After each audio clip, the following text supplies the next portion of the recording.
Good afternoon, everybody, and it is that time again. Yes, it's time for our weekly devotion, and I'm excited about the feedback that's coming back from these things. And so I ask that you continue to give me feedback, but also my prayer for all of this is that one, that you are encouraged and that you are challenged in becoming a leader, because again, we talked about leaders are formed and not found. And so last week we talked about own your position, and I've gotten some feedback from you guys about some questions or maybe some things that you've been praying about on how to own your position, and that is awesome. Keep doing what you're doing. But we talked about how when we take ownership of something, we're making an investment in it. We actually take the time and invest our time, our talents, our giftings into that very thing to see the best return. And so today, what I want to talk about is the significance of insignificance. That's right, the significance of insignificance. What others see as insignificant, God sees as significant. And we're still in 1 Samuel chapter 17. And so let's go to 1 Samuel chapter 17. But what I want to do is I want to go to verse 28, and I want to read. It says this: "But when David's oldest brother Eliab heard David talking to the men, he was angry. 'What are you doing around here anyway?' he demanded. 'What about those few sheep you're supposed to be taking care of? I know about your pride and deceit. You just want to see the battle.'" Now, if you don't know that story, again, we started off last week. We talked about how Jesse had given David the task of taking some food to his brothers out on the battlefield. Well, as David got to the battlefield, he's very interested in what was happening. And so he goes, sees his brother, and asks his brother, and that's what we see in verse 28. So, but what I want to point out here is that Eliab's view of what David did was super insignificant. What about those few sheep, he says. And I guess my thing or my takeaway from this is that regardless if you're a lead pastor, a CEO, the shot caller, so to speak, if you're the one in control, you don't have to be the one in control to be significant, because God doesn't view you as insignificant. And so the position that you're in, when you're owning that position and being faithful in the season that you're in, there is significance in that. And so don't feel that there's insignificance in it, because God's got a bigger plan.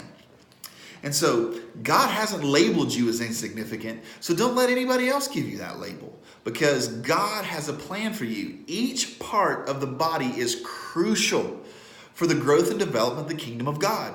Just because you're not where you want to be right now doesn't mean that God doesn't currently have a plan for you.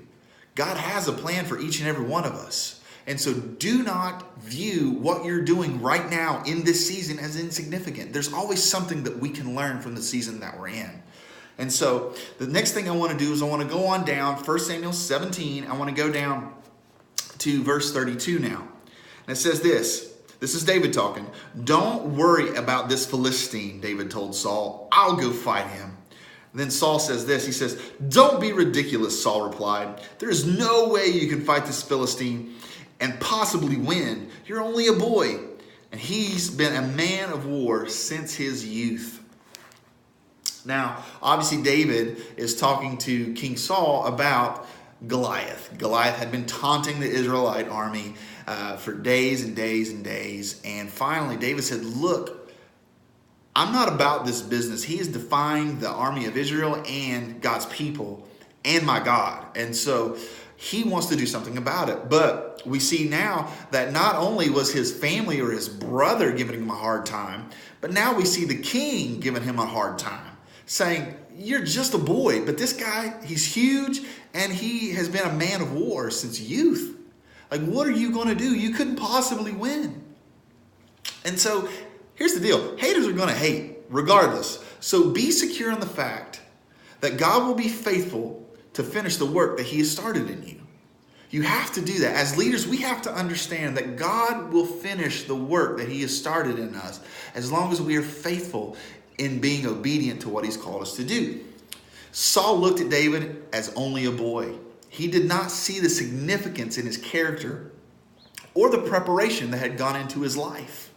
Saul didn't see David fight the lion and the bear, but because of David owning his position, the opportunity to learn from fighting the lion and the bear prepared him for the giant.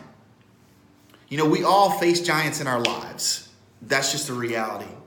And this is why it's so important for us to learn from the season that we're in, to learn from the position that we hold right now.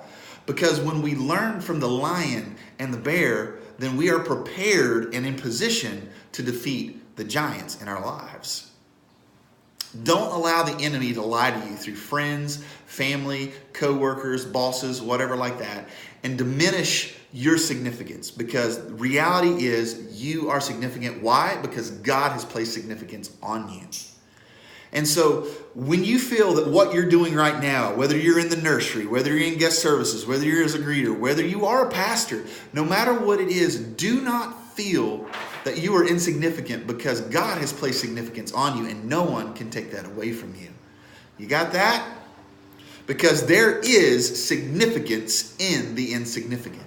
And so I hope this is encouraging you today. And so what my challenge is for you this week is that you would just begin to pray and ask God to reveal to you your significance. God, reveal to me how you view me. Reveal to me your plans and purposes for me. Reveal to me what I mean to you. And I promise you that God is going to answer that prayer. I don't know how and what it'll look like, but I honestly know that God will answer that prayer, and He will let you know that you are significant. And I want to let you know, and Renee wants to let you know, and Pastors Hal and Lisa wants you to know that you're significant in what you do. Not just because of what you do, but because of who you are, because God created you. And so, again, you guys have a wonderful week, and I am very thankful for you to take the time out of your day to join me in these videos. And so have a wonderful week, and we will see you on Wednesday. And if not on Wednesday, we will see you Sunday.